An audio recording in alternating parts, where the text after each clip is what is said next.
Dang, I was doing good, bro. Do the paper thing, dude. That'd be hard. All right. You recording already? Yeah. Welcome to the After Duty Hours podcast. This is episode 19. and I am your host, as always, Renee Flores Jr. And the disclaimer is, this podcast has no affiliation with Ramstein Air Base, U.S. military branches, or the U.S. government.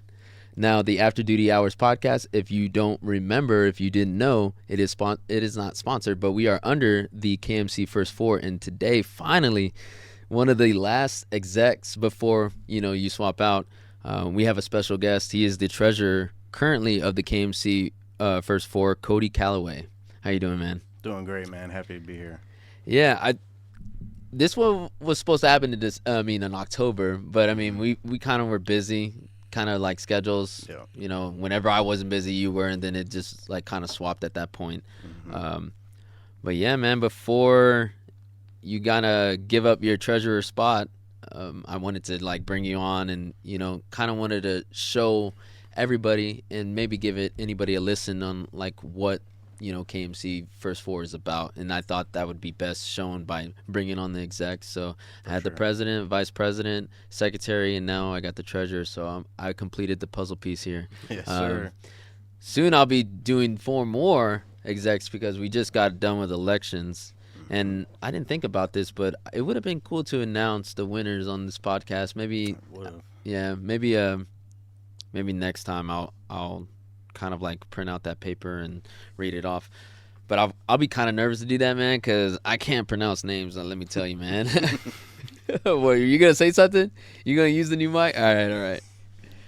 What was it? Albino? Albano. No, it was Albano. Yeah. Okay. Okay, for you, since you're here, there was just she was in the den. She was medical. Mm-hmm. I think she was episode 7, and I kept messing up her last name, bro. Yeah, super still messing it up. Yeah, kind of, maybe, yeah. So that's why I'm a little nervous on announcing it, but I wanted to bring up this crazy fact. It's been a year since we first emailed each other. Like December 6th. I know today's December 7th, and people who are listening, they'll probably not. It's not December 7th anymore, but I actually have it on me, man. That's Look, wild. there. I'm not gonna put it on the screen, but yeah, there it is. Look. Wow. Isn't that cool? That's crazy, man. Yeah, we kind of known each other for a year now, man. Yeah, started something beautiful, man. Yeah, because I feel like, I was trying to dip into the First Four at the time.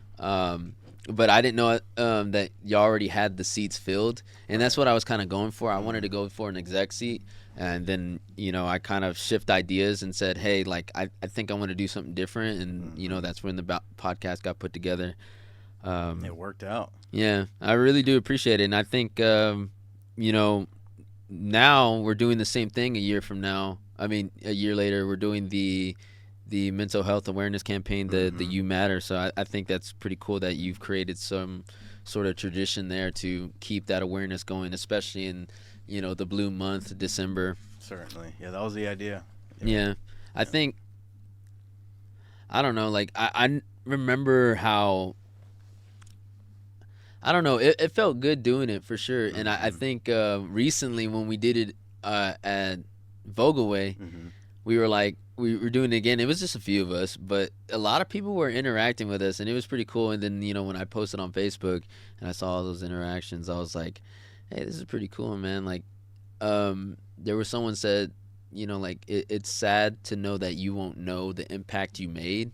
It's kind of impossible to kind of know that, like, if you've impacted on somebody. Right. But I felt like I was physically seeing the impact with everyone smiling, waving. I don't know. It was really cool. But I want to ask you before we get into the good stuff, to know who Cody is. What do you think about the podcast so far? And do you have like any suggestions, any ideas that if you could like throw in there? I know that's a lot because you don't want to like make suggestions or, some people are like, oh no, I think you're doing fine. But like, and that's kind of on the spot.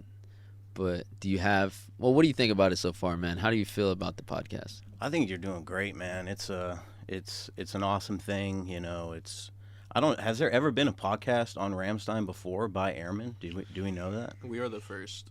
First ever. Well, I don't know. No, I mean, it could have fell off. I've been here for close to 5 years now. Yeah.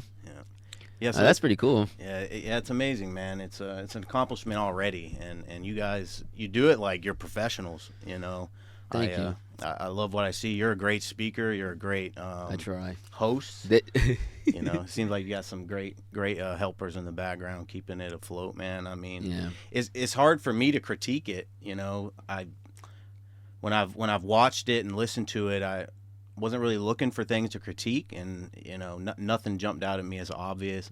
I think it'd be cool to get some more, you know, like high-ranking officials on here. You know, some people with a lot of experience. You know, that's really that is definitely one of the goals. We try to balance out between peers and then more experienced, whether serving or not serving. Like we had a dependent not too long ago, one of our first dependents on the podcast officially. And I got to talk to her about like how do you deal with not moving dang, why I don't know why I could deployments. Yeah. So like, and like what kind of advice do you give to a newly married couple that, you know, they're about to deploy, or like, hey, you know, she's pregnant. I think she mention that she was pregnant and he was deployed? Yeah. Okay, so those are some challenges and some big road bumps that I thought that could be beneficial to, you know, if somebody caught it by ear, you know. But I don't know. I guess I don't know how to reach that demographic, so I'm just doing it, and I think That's a fair point though, because like a lot of our best episodes come from like, I'm not trying to say like elders, but there's a lot of insight, there's a lot of knowledge, and like it's knowledge. But yeah, those have been our best episodes, honestly. Yeah, I really do like those episodes because it's not about kissing butt, but I think if people understood that you can lean on experience and lean on lessons, then you can prevent from making mistakes. Now, I'm not saying go out there and don't make any mistakes and don't learn from them. That's bound to happen. But like, if you can learn something and apply it, and you don't ever have to go through the struggles, why not? Right. You know what I'm saying? So absolutely. I feel like that's what you get from most of the elders. But no, like, I think that's one good suggestion. I think I can probably dip more into it, make an effort to kind of reach out to more. And my goal is to reach out more than just my squadron. I did dip a lot of people, like majority of my episodes seem like they come from my squadron. So I'm trying to hit like a different wave out here. And I've attempted that. And I think I'm going to keep trying with that. But before we move on, for those who are watching, Cody definitely came dressed to impress because, man, I'm in my work outfit. This guy is looking sharp in his suit. I like that shirt. I appreciate it, man. Hollister. Yeah, where'd you get that? Hollister. Well, like, what's that? Zweibrücken, the fashion outlet. Yeah. Like 40 minutes from here. Yeah. Okay, cool. Yeah. Yeah, I think I bought some nice clothes not too long ago, and I've already worn them like 3 times because I was like, oh yeah, I got new clothes. I love dressing up, man. And you know, just even casually, I'll dress like this and go to the commissary. You know, it just feels good. You know, if you look good, you feel good. Yeah, and you know, that kind of reminds me of Pursuit of Happiness. You know how he's always walking around with a suit and he only has that one suit. Yeah. That kind of reminds me of that. That's pretty cool. But let's get to know who Cody is. So we're just going to keep it basic, just hometown, background, upbringings, you know, kind of lay the foundation. You don't have to dip too yet into getting into the military. You can just kind of just start off with the basic, the civilian life, civilian sector, and just, So I'm from Lake City, Florida. Okay. You know, north central Florida, close to Gainesville for any football fans, Gainesville Gators. I moved around a lot as a kid. My dad was in the Army, so I actually lived in Germany when I was 4 or 5. Around this area? It was like an hour from here. Yeah. Okay. I forget what it's called. Babenhausen. Okay. Excuse me. Yeah. So I actually went to kindergarten here. I've known how to count to 12 in German for my whole life because of that. Yeah. So I think can you share that with us? Sure. I'm down. 1, 2, 3, 4, 5, 6, 7, 8, 9, 10, 11, 12. And That's what I'm talking about. 12 days. Wait, 12 days of Christmas? No, I'm just kidding. I may be wrong.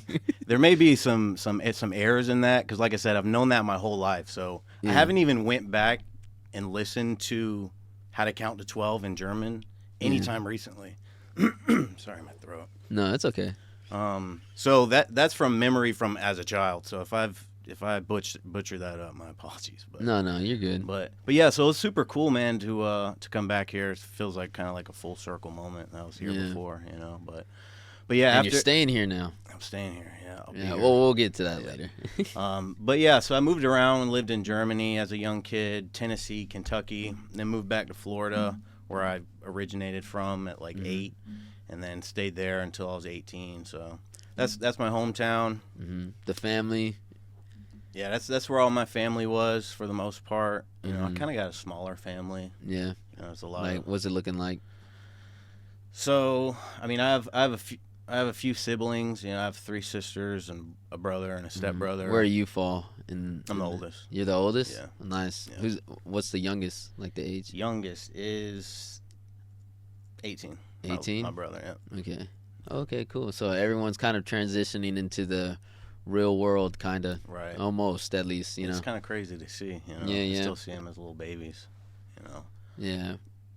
But yeah. Parents good? My mom's good. Okay. She's living the life. I come from a real country upbringing. So they live a real simple life out in the middle of nowhere. Chickens, that's pretty good. Garden, just the simple things. And I feel like that's the goal at this point. oh yeah, absolutely. That's where I want some chickens, man. Look at all those chickens. Look at all those chickens. They were ducks. That was one of the funniest videos Yo, I've ever timestamp that. I seen. gotta insert that, bro.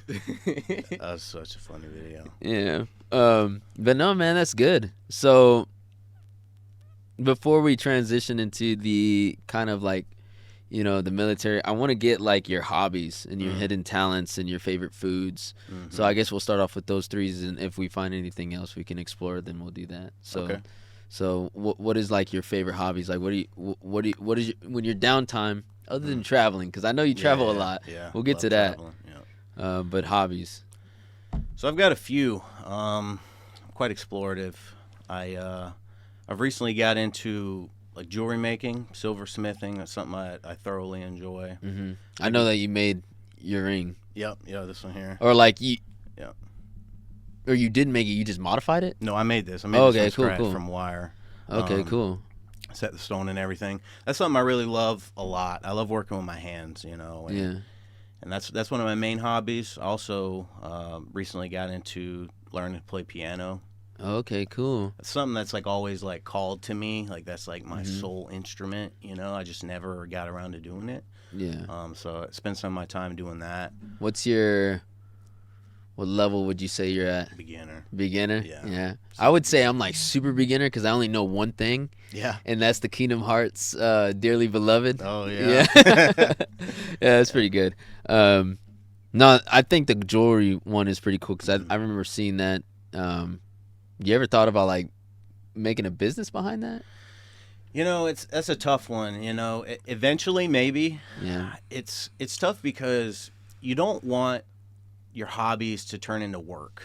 Oh, that's true. Because then it could take a lot of the enjoyment out of it. I love not having timelines, just being able to enjoy the process. Yeah. You're true. That's true. Maybe eventually. And then also the resources behind it, because metal is not just an easy product to just come across, Yeah. It's expensive too. Or like, I mean, even if it turned into a business, I do watch a lot of Shark Tank. I've watched every episode of Dude, Shark Tank. I watch it plus all the the Australian one. Man, we got time? I'm going to tell you this Monopoly story at some point in this podcast. I'm going to actually write it down.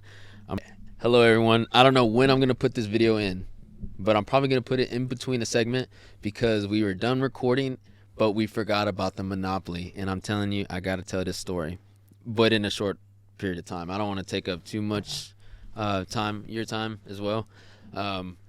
But Shark Tank and Monopoly, bro. I played Monopoly like I never played it before, bro. And let me tell you how I did it. There was 6 players, right? And let me tell you, when you play with 6 people, bro, you start to realize how properties get taken up so fast that you're pretty much, if you're not landing on the good spaces, like if you're just not landing on property at all, like imagine if you're just landing on community chests for like 4 times in a row, like you'll never get any property, you'll never get any income. And I started buying like all the properties I was landing on, and they ended up being like expensive properties. So I was already losing money. And when you don't have the color set, you can't build houses, or you'll be getting like $30 like every time someone lands on it. You'll never get anything, and then while other people are start building. Well, that kind of happened to me. I kept missing go and landing on somebody had the 2 brown spots. You know what I'm talking about? I don't know the name of them, but they're right after go. And they built hotels on them immediately because it's cheap. It's like the cheapest ones. ones. But like every time if you land on them, you gotta fork up like $450. So it was like I was losing money, and I was looking at what I had. I was like, bro, I'm gonna lose. I'm gonna be the first one out. So I was like, once everything got established, bro, in one turn, I made a trade with every player. I traded with people to give them their full color sets, and I was just trading. Everyone on the board had color sets at that point, and I had nothing still. I think I got like another place. I think someone gave me like Park Place, which is the blue one. Rest assured, that wasn't my final plan. So obviously I didn't have any income. I only had like a few properties, and what happened was after a few turns I realized something needs to change.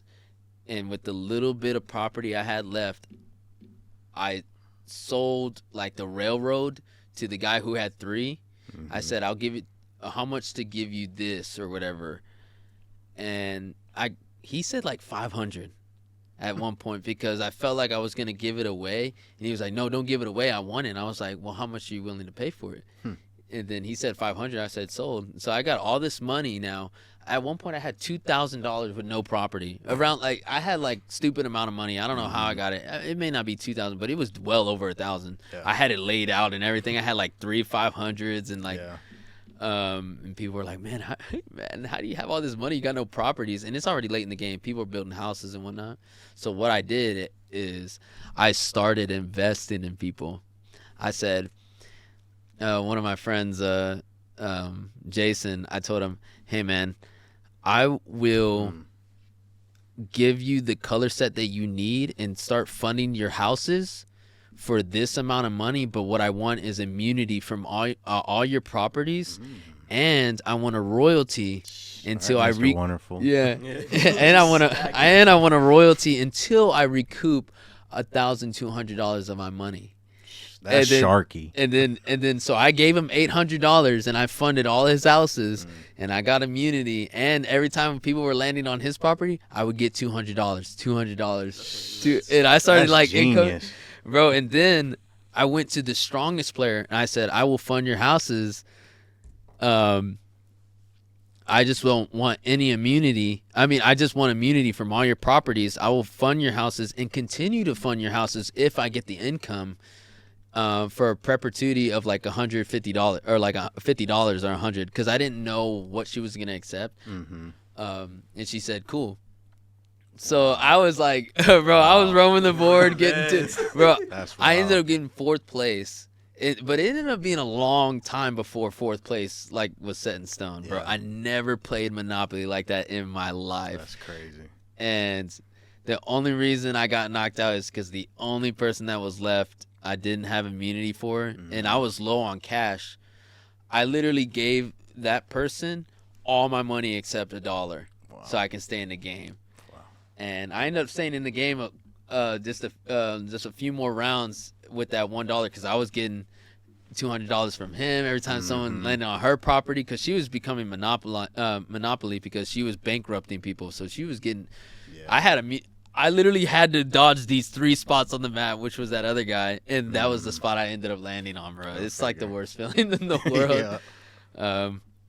But yeah, I don't know why I should keep this in the podcast, but I thought it was like a funny story. Like, I think Monopoly is a fun game. You can make it whatever, man. Mm-hmm. Like, it's a trading game. So I don't know if you were to ask immunity from all players, and then you'll never lose the game unless one person is left standing and you were just their finance person. So you win. Yeah, you got second place and you automatically get second, I feel like. But I mean, you win regardless. Yeah, I win because you won. You know what I'm saying? I invested in the right person, you know? That's genius. That's genius. But yeah, that's about it. I think we're going to get back to the main episode. So yeah, I appreciate you letting me tell this story and anybody here listening. I'm going to just put mono in Monopoly. Yeah. Yeah, no, I'm just mono.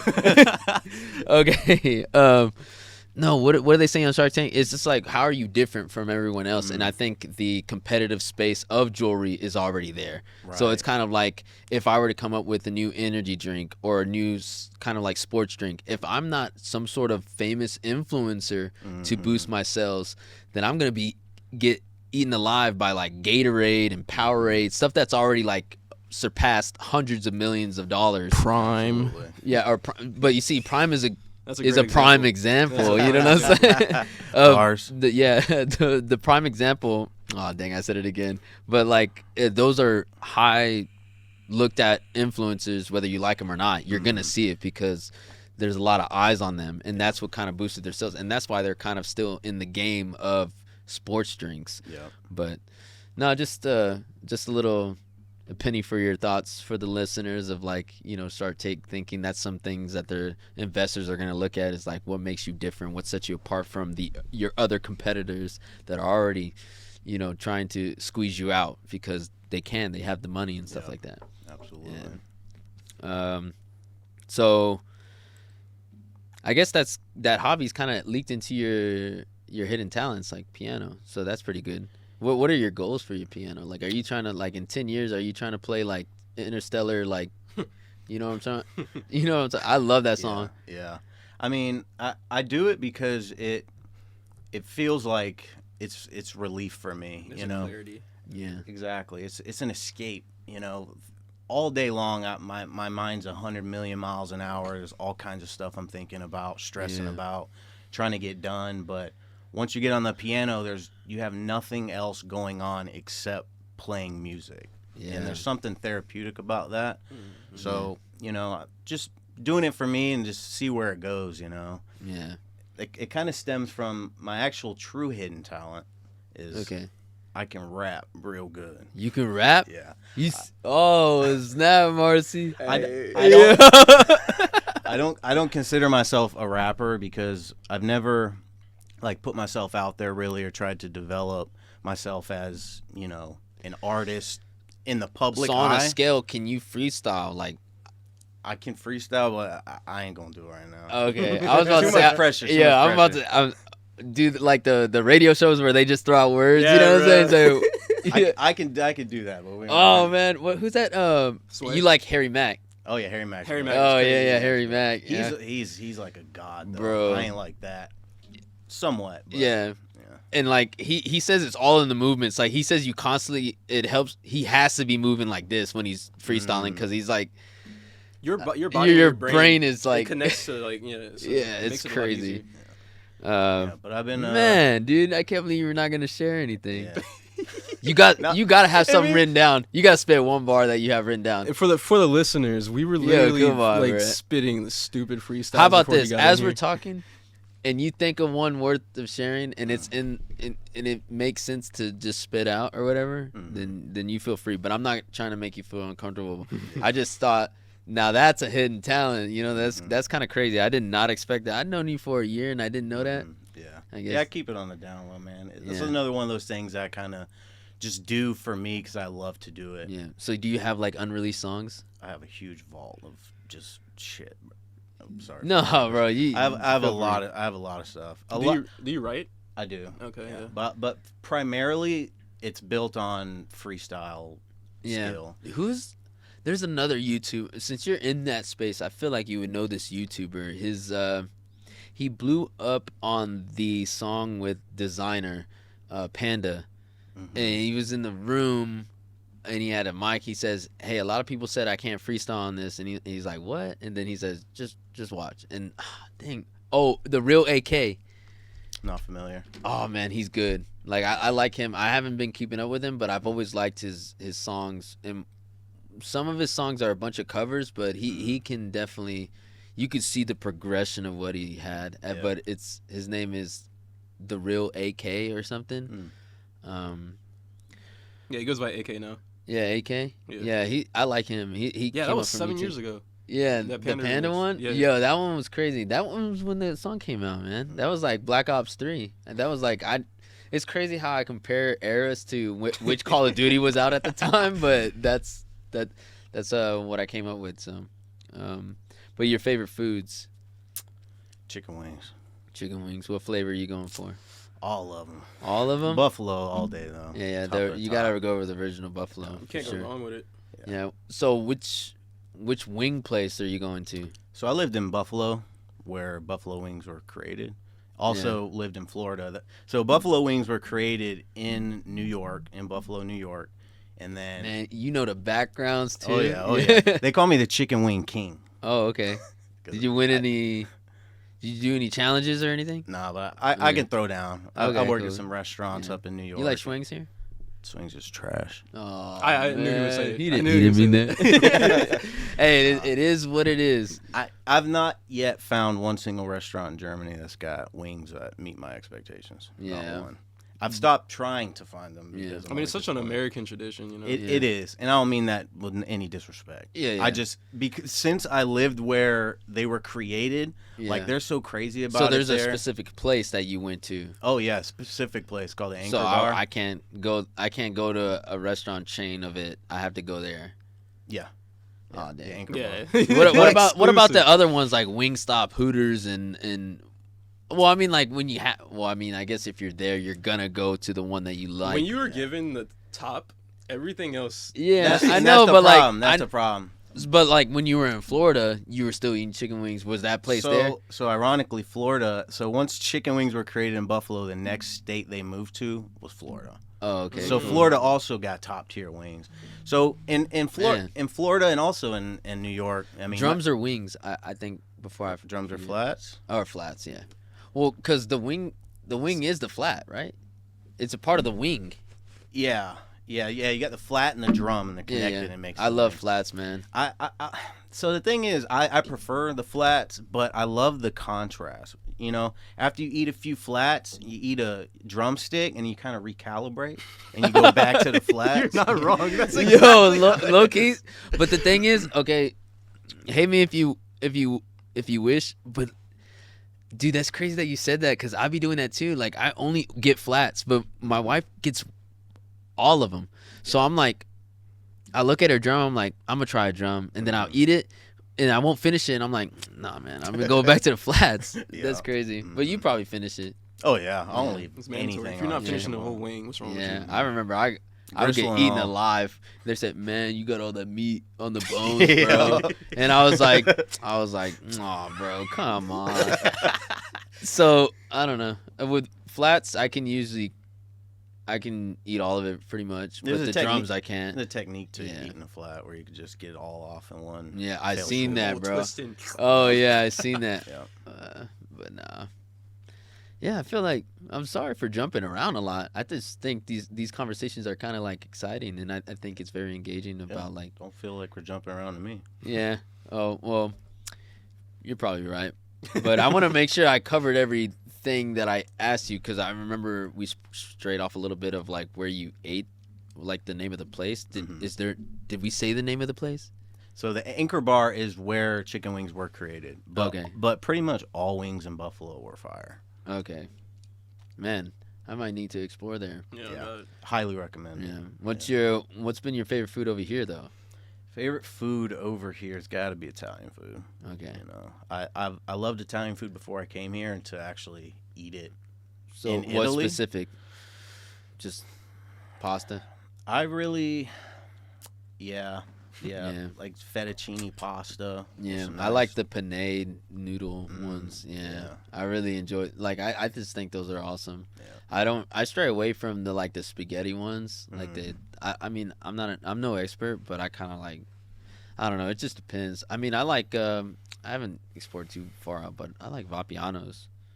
I had it when I first got here. Yeah, it's not too bad. There's like this spicy boil one, the spicy chicken one. Oh, I love the sauce, bro. And then I just like take the plant and then sprinkle the little whatever plant it is. It tastes good though. It gives like I wouldn't say a minty flavor, but I don't know. It just like enhances the taste for me. Absolutely. But best food I've had in the area, it like preferably. I mean, my preference, anyways, is Good Vibes.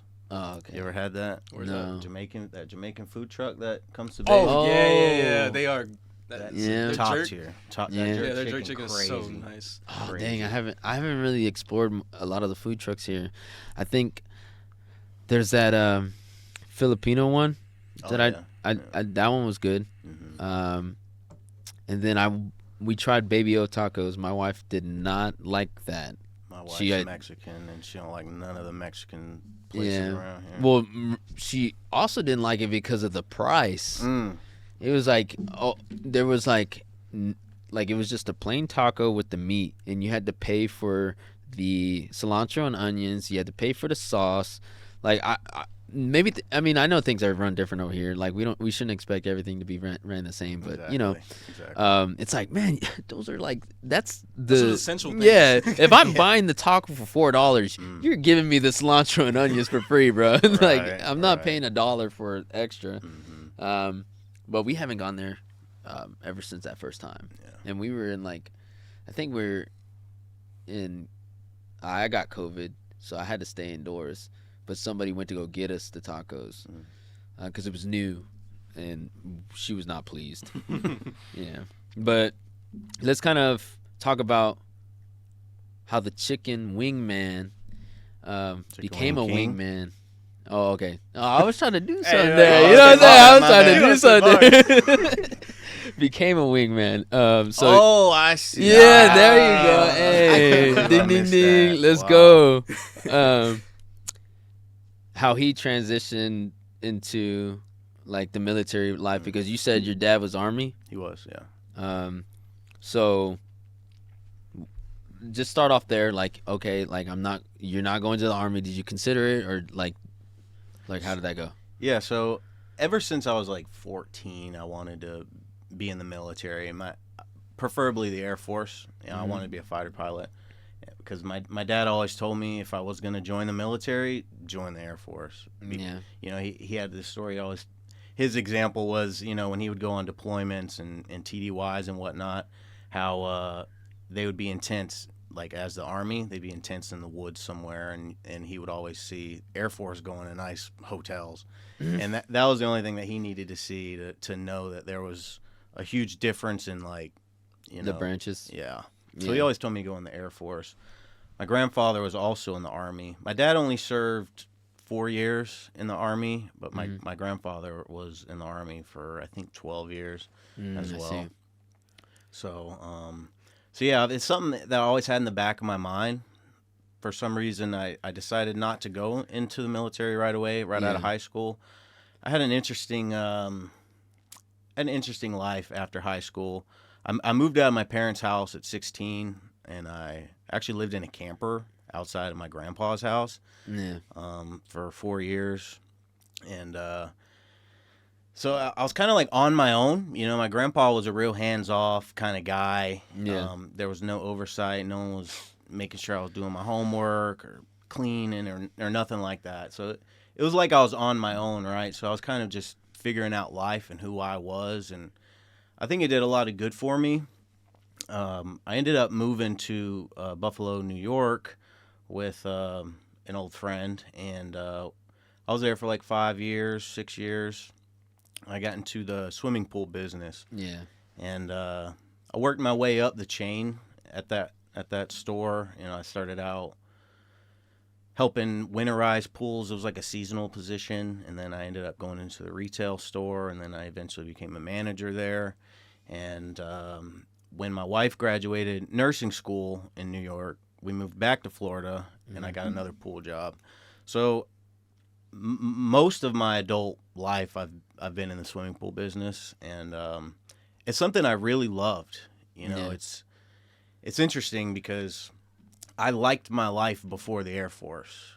I didn't join because like I was struggling necessarily. I wanted more and better for myself, but I didn't join because I didn't like what I was doing. I actually loved what I was doing.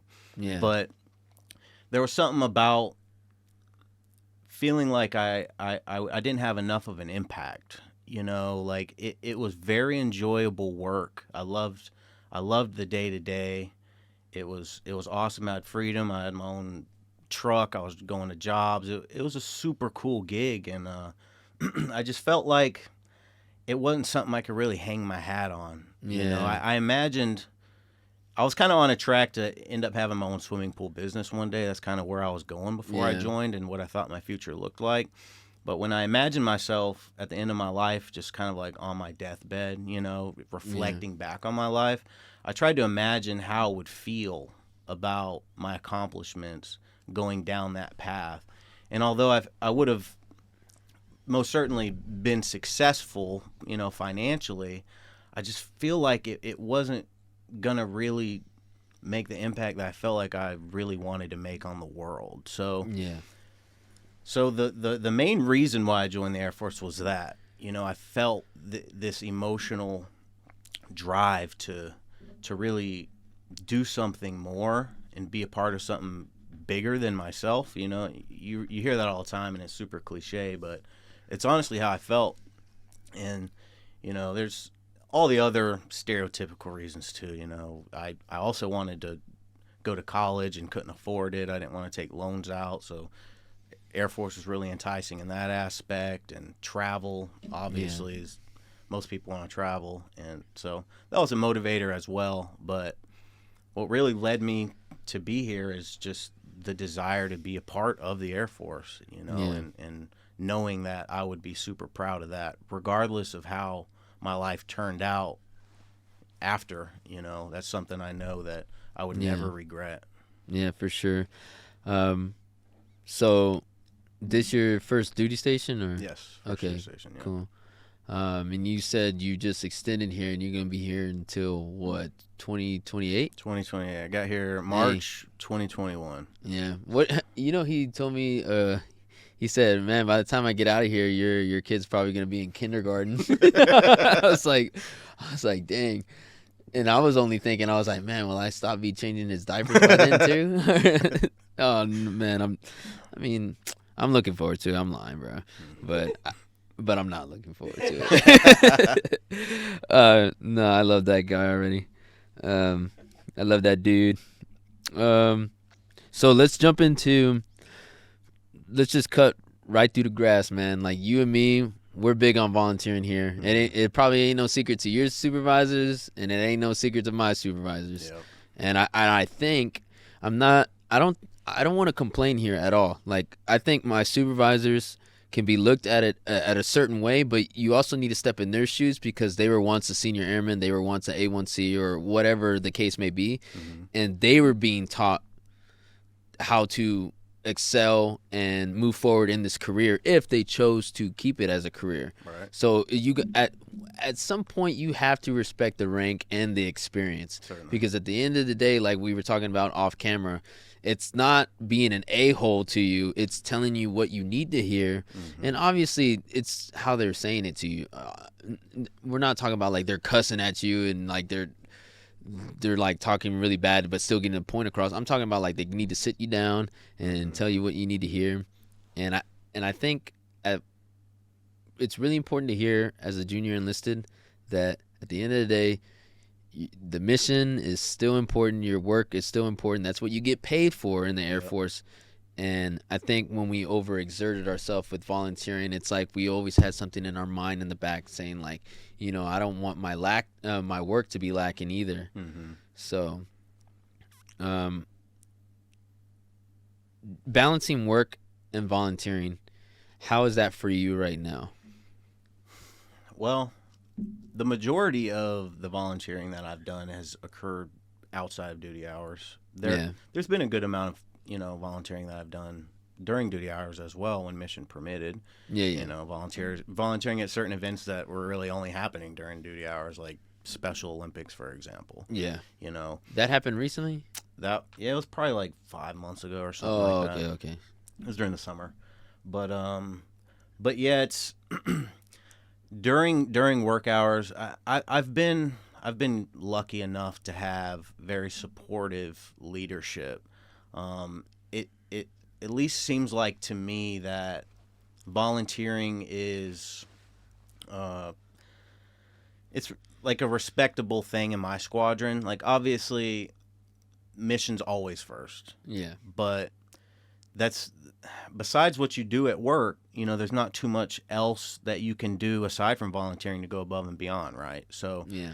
I think that my leadership recognizes the fact that volunteering makes well-rounded airmen. Yes. And having that support from my leadership has really made it a lot easier going for me. I haven't really had much pushback, and I think it's because I know when to ask and when not to ask as well. Like, I have good judgment. I'm not going to try and get out when stuff's crazy, Yeah. Like, I care about the mission first, too, so. For sure.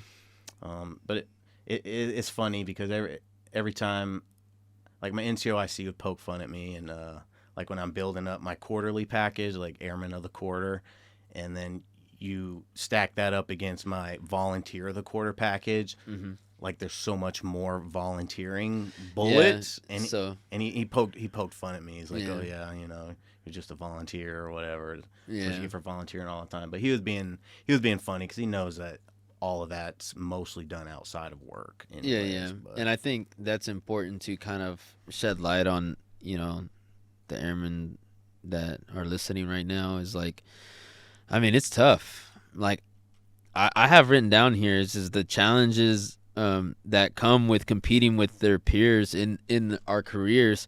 Do you think military is tougher than college? And I mean, it's a scale. And I would say, whenever I was sitting, obviously I was going to college first, so I was sitting at a table that was going to a specific college, and then you had all these people sitting at the UT table, the A&M table, the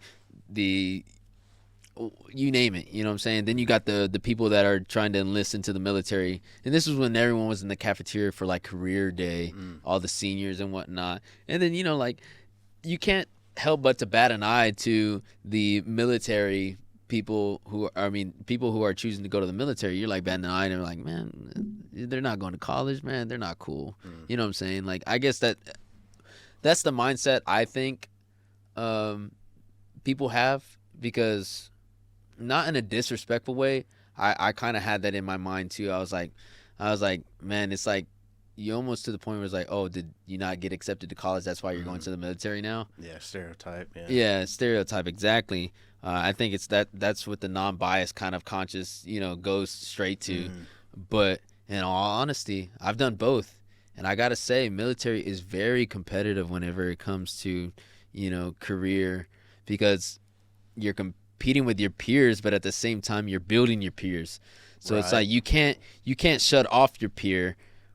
You have to bring them up, and if you bringing them up, they could, I wouldn't say beat you, but like I'm saying, like it's very competitive, because when it comes to college, it's like all you have to do is pass. You know what I'm saying? Like, just sure, if you don't, like, if this guy gets a 97, you get a 95. Like, it's not like he wins a prize from the professor. You know what I'm saying? Like, it's not like nobody wins a prize. He doesn't automatically go to the next class or automatically get his degree. It's like you both did well, and then now y'all just kind of like apply for jobs once y'all graduate, like depending on your GPA. So I think the competition is with yourself in college, where in military it's with yourself and others. Yeah, absolutely.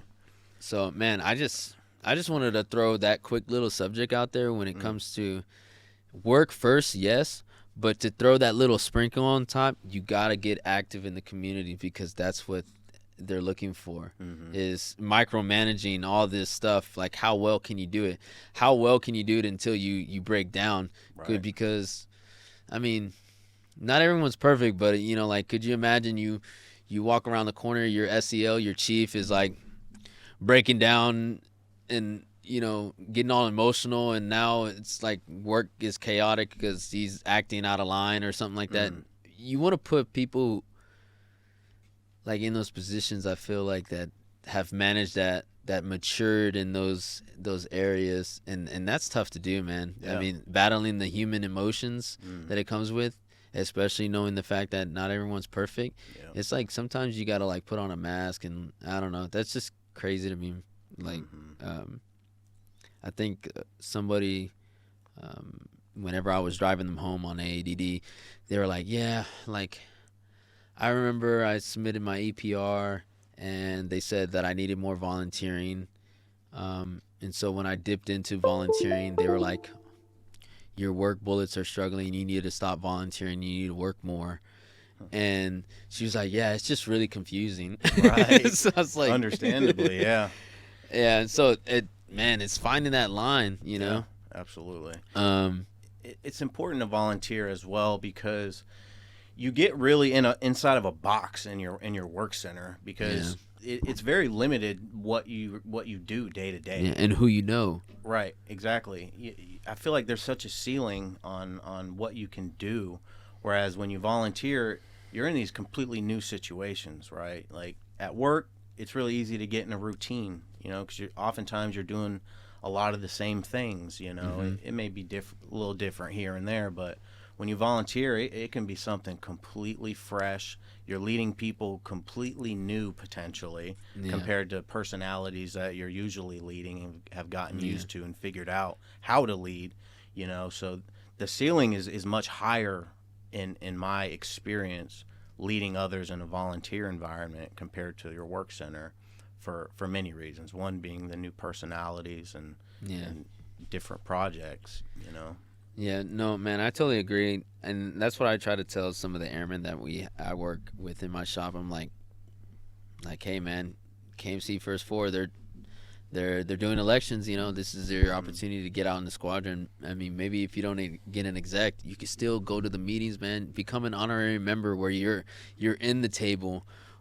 And you're respected because you're motivated to get out there. But it's all about, you know, you can't stick a horse's head in the water and tell him, you can't make him drink the water, you know what I'm saying? Right. You can only show him where it is, and it's up to them whether they want to drink it. I probably like botched that.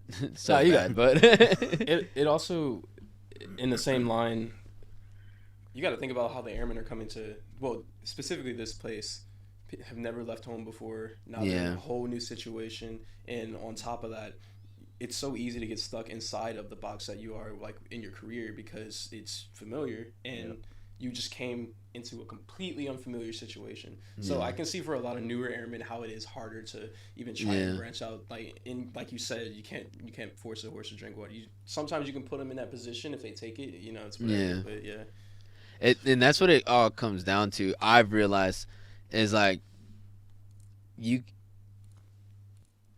exactly, like I'm gonna really show them, like, you know, the way, what I've learned, and at that point it's out of my control because I can't make them do anything. And I think that's one thing that someone can take away from this is, like, do what you can, and then once it's out of your hands, that you did everything you can, and I think you did your job at that point. And I think that's whenever, you know, leading back is find that balance between volunteering and working. I think the greatest advice that I've heard is, you know, it was by Charmaine Kelly back in episode like 8 or something, or 6. I might be wrong, but she was saying, keep the podcast. You don't have to do anything else. This is good enough here. Yep. And I was like, you know, I agreed with her. But in another episode, we'll talk about maybe, you know, some things happening on why I had to switch gears again. But But that's my best advice is find that one thing that you're passionate about, you're good at, that you enjoy, volunteering, kind of going back to your jewelry making, that it doesn't get dull, it doesn't feel like a job. And then and lead it, bring other airmen on, lead them, and that's where you develop that. And then you go to your work and stuff like that. And that's the way to kind of balance it out. Use what you use from your volunteering of what you learned and try to adapt that into your work style. You know, you're teaching airmen from other squadrons, you know, different things. Now, how can you go back to your job and have that same motivation to lead your coworkers? I think it's different whenever you're working with your coworkers because, you know, there could be some buttons that, you know, y'all push on each other.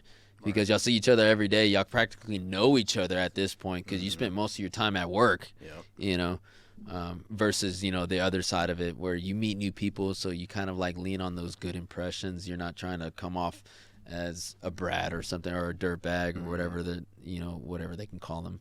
But speaking of like your volunteering of what you've been passionate about, you're the treasurer of the first four. Well, you still are.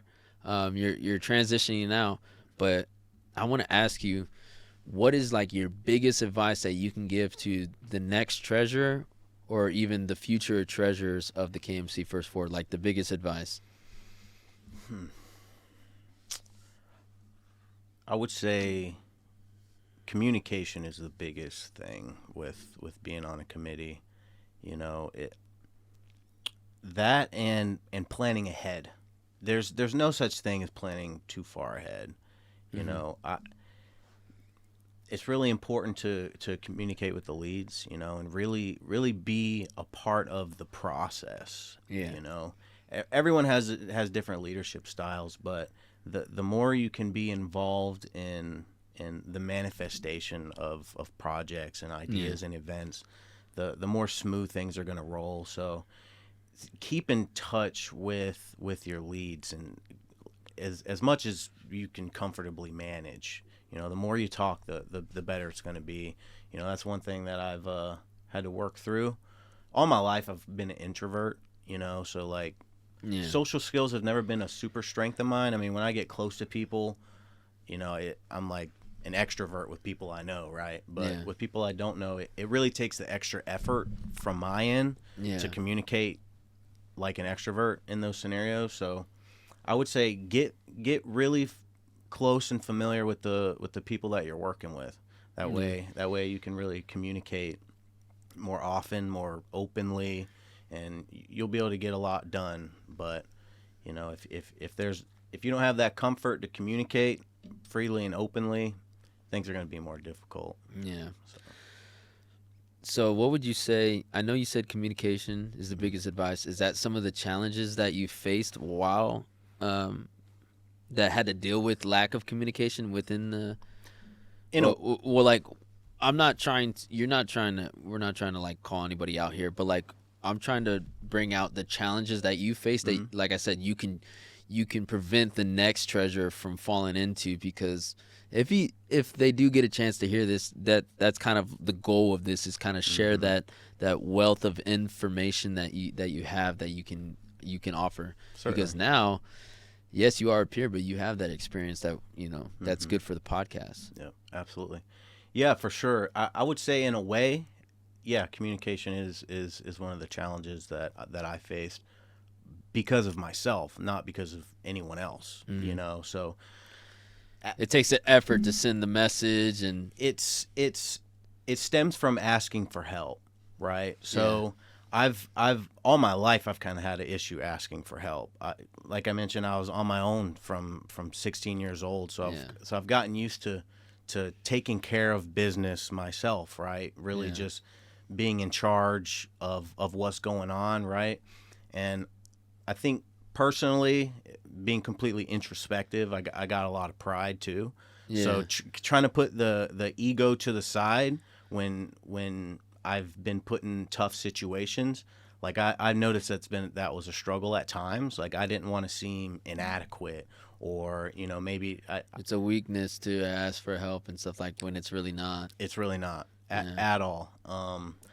But that's something that I kind of struggle with. I think it kind of goes hand in hand with learning to lead others previous to my career in the Air Force. Yeah, because why not delegate it? You know what I'm saying? Like, right, exactly. Yeah, you're offering leadership opportunities to your peers. Mm-hmm. Yeah, and it's figuring out how you best do that. Yeah. When I was a manager at the pool store before the Air Force, you know, it was easier to lead in that setting because people expected you to be in charge, right? Like their job was like a helper. Anything that you needed, any tools you needed to succeed at your job, I'm the manager. I need to. If you fail at your job and it's because you didn't have what you were provided or have what you needed to, make the job happen, then that falls on the manager because you need to make sure they have the tools to succeed, whatever that may be. Mm-hmm. Right, and it's a little different leading in this setting. It's a different dynamic because they're more like they're your peers, right? Yeah. So you got to figure out who are you to tell me.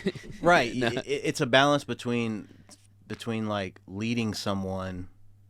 It's a difference between leading and like trying to boss someone around. You got to figure out the tone.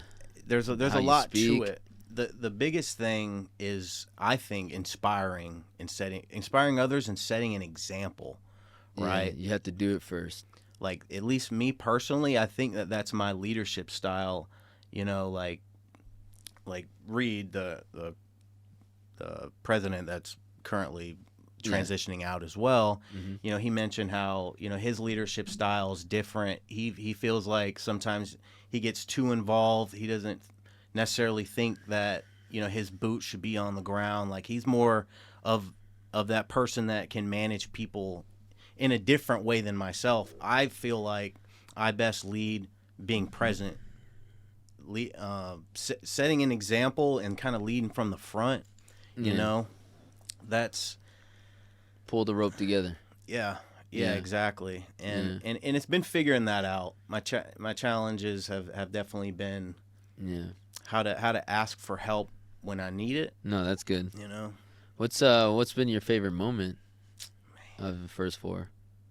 I know it was a slow kind of year, and that was because of the fun purposes and whatnot. Yeah. But do you have any like favorite moments?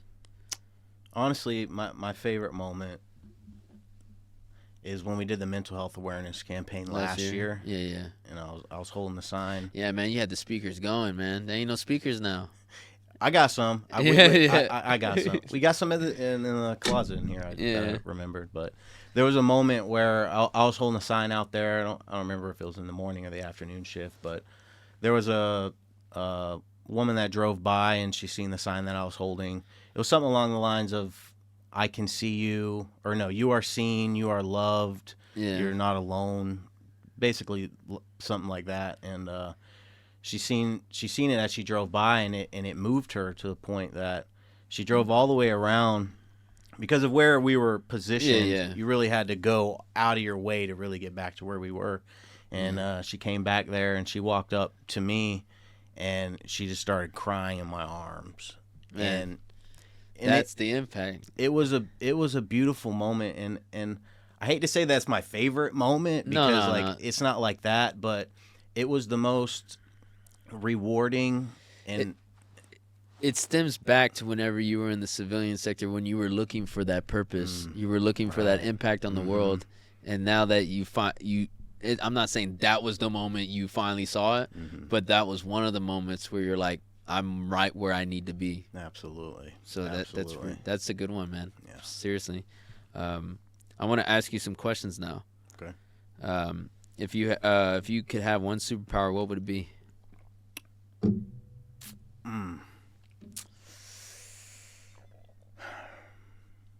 Never put too much thought into this to have it on the. I know. On the hip like that. Some people are like, "Oh, I'll fly, be invisible, super strength," and.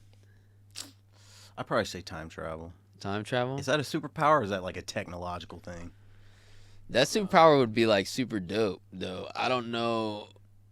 I mean, yeah, that's a superpower. A superpower could be anything you want, man. It's like I'd say time travel. Yeah, that'd be pretty cool. Yeah. Time travel gives so many like loops. Possibilities, man. You got the time stone, bro. Just look at it. Because like, if you time travel to the past, can you even go back to the future, because hypothetically, if something's changed, now you're getting to the Marvel Cinematic Universe where the different branch. Yeah. He's like, you can't change the past because your past is now your future, and the future is now your past. Yeah, it's exciting, bro.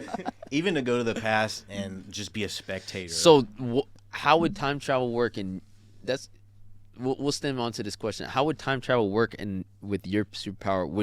Would it be like Back to the Future style, where if like you like butterfly effect, where you step on a bug and you come back and now like?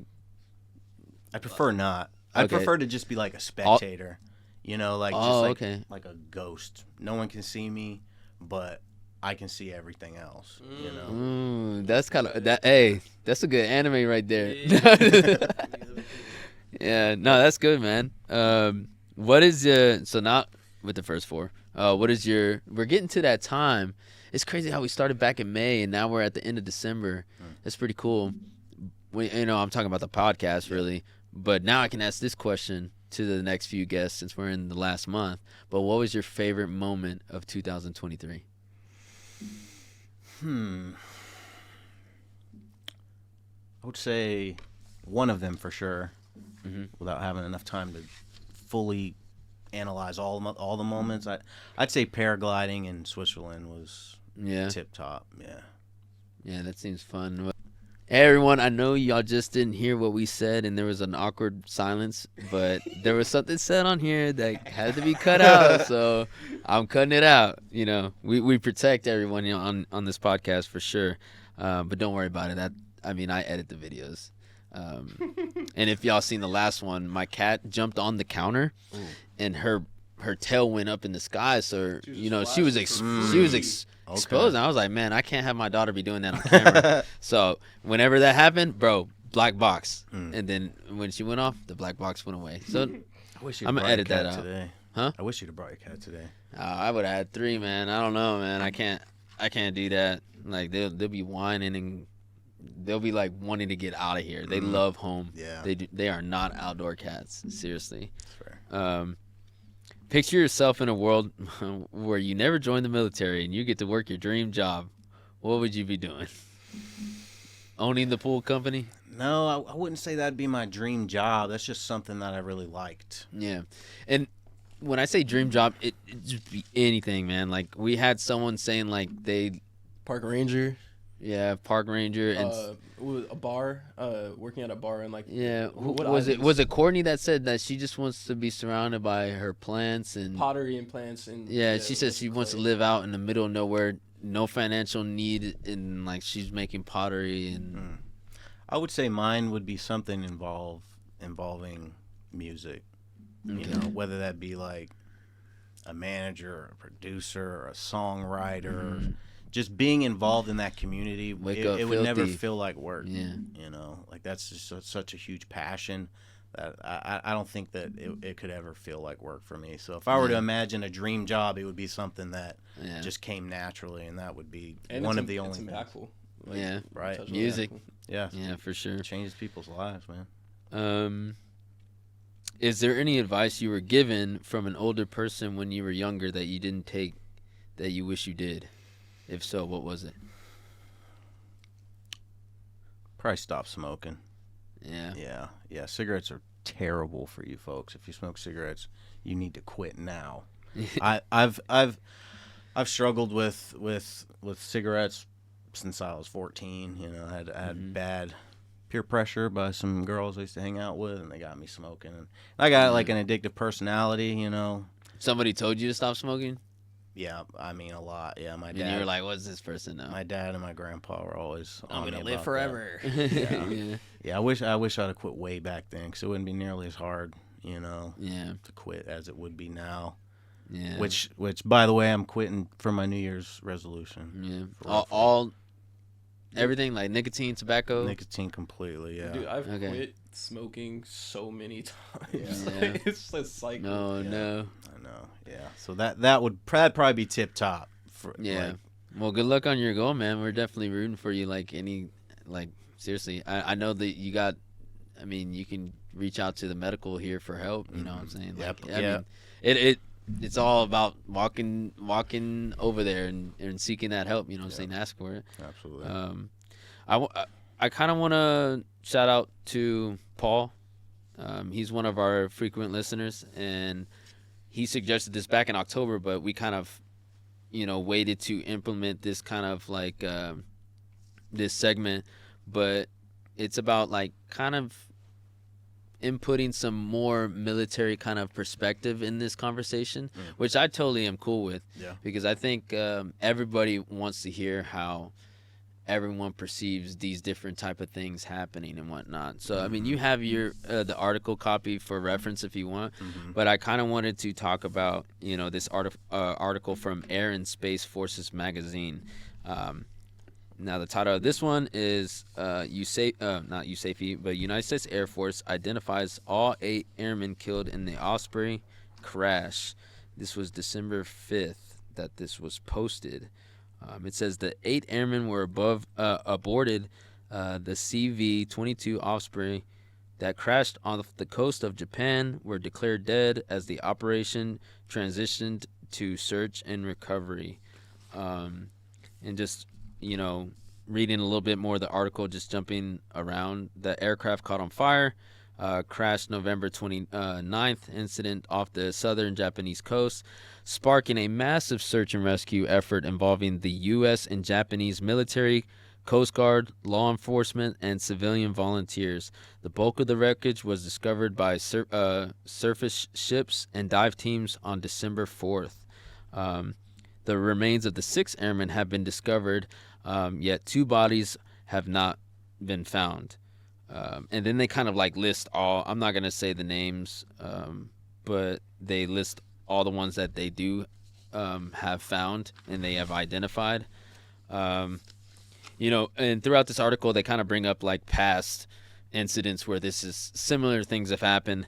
They said it is also the Air Force deadliest CV-22 accident, topping the previous one. They said the other deadly crash was 2010 incident in Afghanistan that claimed the lives of 3 service members and 1 civilian. And then they talked about in August in 2022, 3 Marines were killed from the Osprey crash in Australia, and 9 Marines were killed in 2 separate crashes. And you just have like all these reports of like these crashes happening. But I mean, going to the one that this is specifically talking about, which is the aircraft that caught on fire and crashed,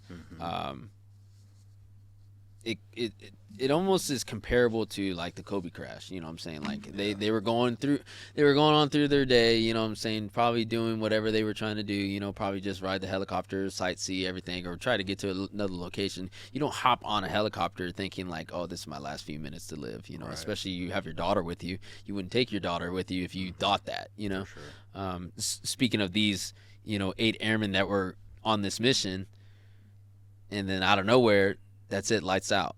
The youngest one was 25 years old. The rest of them were in their 30s. But I'm 27. Oh, no, I'm 28 now. Damn. Hey, man, you'll get there, trust me. But 25, it's like what I want to take away from this article and probably spark a conversation is I want to bring up the time that we were in BMT. My MTI, he showed us a video of, this footage. I'm guessing it was like AC-130 or I don't even know. It was like pressing a button and you're setting fire at these certain people. It was a recording, and it had to deal with, those are brothers, those are uncles, those are fathers and stuff like that. And like, we're in the business of killing in the military. That's what it is. And that's kind of crazy when you really wrap your head around it, because it's like, at the end of the day, we're choosing this life to serve. And I think when we're getting too comfortable, like with our jobs, since it's not really on the front line, it's not like we're invading mortar fire like every 5 minutes at work. It's kind of relaxed over here. Maybe the workload is, stressful, but it's not like we're under fire. But out of nowhere, who's to say that we couldn't be. Right. You know. Yeah. Anytime.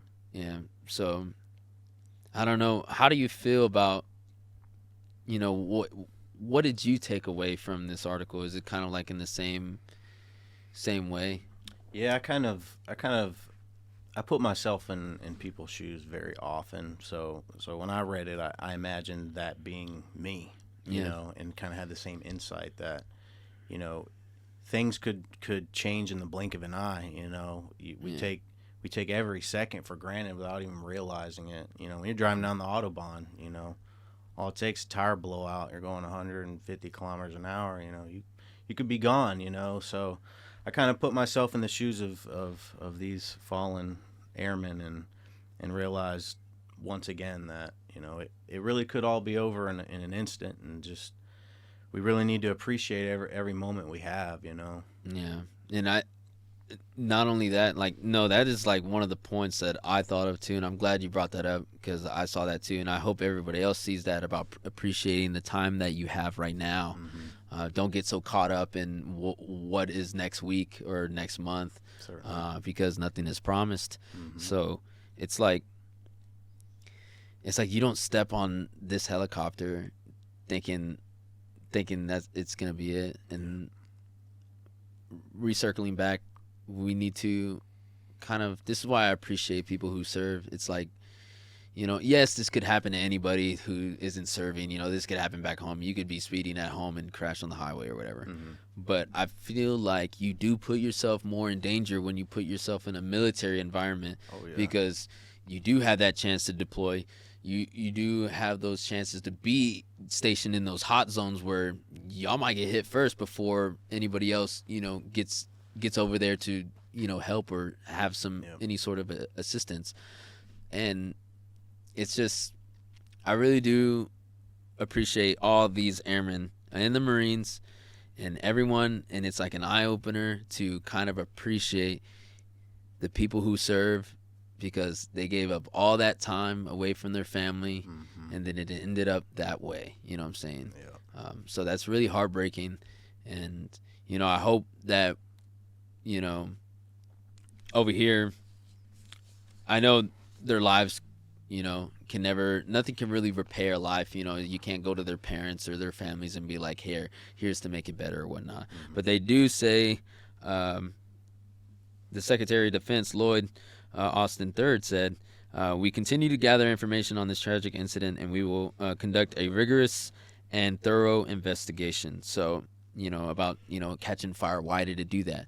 I mean, in the business of, you know, doing aircraft checks and stuff like that, that's why our jobs are so critical here in the Air Force. It's like many other squadrons depend on other squadrons, and it's like we're a team. We're a well-fined oil machine. When one isn't working, then the other one might stop working, and then next thing you know, the machine's gonna fall apart. It's gonna break. So I think it's something to take into consideration, especially if you work on any type of vehicles, aircrafts, and stuff like that. That's something that somebody could take away from this, is like, I need to be mindful of my checks, because my their lives depend on my, you know, attention to detail. Absolutely. So, yeah, man. Thank you, Paul, for suggesting these types of articles and the websites that you provided.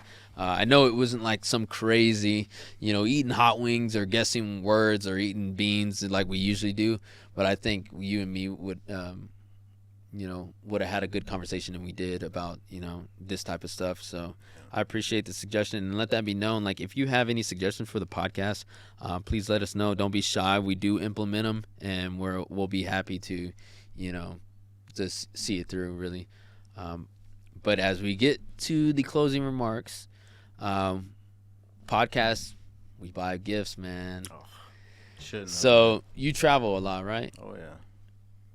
I'm trying to see if I hit this spot on. You think people who travel a lot enjoy Christmas? Like, oh yeah. Yeah, I knew Favorite there's holiday. a correlation in there. If you travel a lot, you love Christmas. Oh yeah. I don't know how I came up with that, but I bought something. Let me go ahead and get it, because I know you're trapped in there. Usually we have Courtney, but She is currently on leave. I hope everything's okay.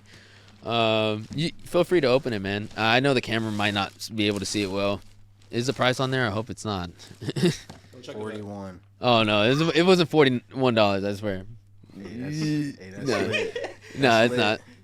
So, it's a Christmas item. I was just trying to figure out what you would like, and it's a handcrafted item. It has lights installed into it, so you can press the button to kind of. Oh, here. How about I'm gonna open your present. Christmas came early, folks. Christmas came early. All right, just carefully gonna take this out. Not break anything, so that way everyone can see it. All right, so there it is. And did it come with batteries? It better. Oh, here it is. There it is. That's a vibe. Yeah, and then you got the Silent Night. Ooh, that's fire.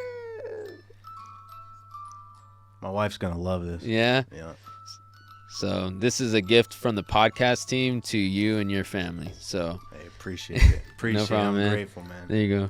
That's probably the most wholesome gift I could have been given. Yep. This is a cool guy too. We'll go ahead and put that away after, once we turn off the cameras. But do you have any closing remarks? Anything? It could be to me, to anything you want to say, man. Yeah, I wanna say thank you. I wanna say, man, it's nice to meet you, man. Like, you are like an awesome guy, and meeting people like you gives me a lot of hope for the world.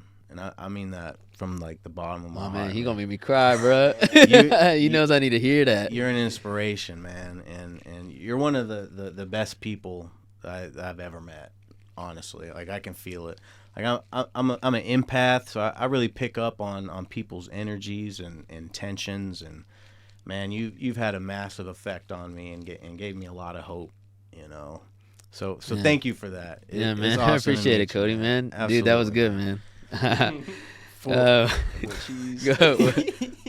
For the viewers, I would say do everything you can to not settle for mediocrity. We cut ourselves too much slack sometimes. I think we're all capable of doing so much more than we realize we are capable of doing. And I would urge everyone to get out of your comfort zone. Don't fall into autopilot. I think most of us operate on autopilot majority of the time. Yeah. Get out of that. Wherever you have fears, whatever areas you have fears in, lean into those areas. The most rewarding things that I've ever done in my life have been on the other side of things I was afraid of. Nice. This being the prime example. Back to Prime. Yeah, Prime. Oh, he remembered the Prime. Sponsored today by. Yeah, I wish. But honestly, there's been so many times, like in moments that I was afraid, speaking in public. When I first got into this, I didn't have any public speaking experience, anything like that. So, I was terrified multiple times to even speak in public, and to lead events. It felt scary, and honestly, the most rewarding thing that I've ever felt is getting through that and being successful on the other side. So I would really urge everyone to fight the feelings of settling and really try and get after it, because you can do a lot more than you realize. Yeah. So well, that was good. Thank you, Cody, man. That wraps it up for episode 18. I really do appreciate y'all for sticking with us, listening to us. Just keep spreading the word about the podcast. We want to reach out to more people. We want them to know that this is a platform for them. We're here for entertainment. We're here to mentor you. We're here to learn as well. So it's all around just trying to get everyone together on this podcast. Like, we're all in the military. We're all serving together. We really are one big family, and I wanted to, and we hope to, emphasize on that. And I think with these episodes to come, like, we really want to show people what we're about. So again, appreciate y'all for listening. I'll catch y'all on episode 19. I'll catch y'all later. Bye-bye.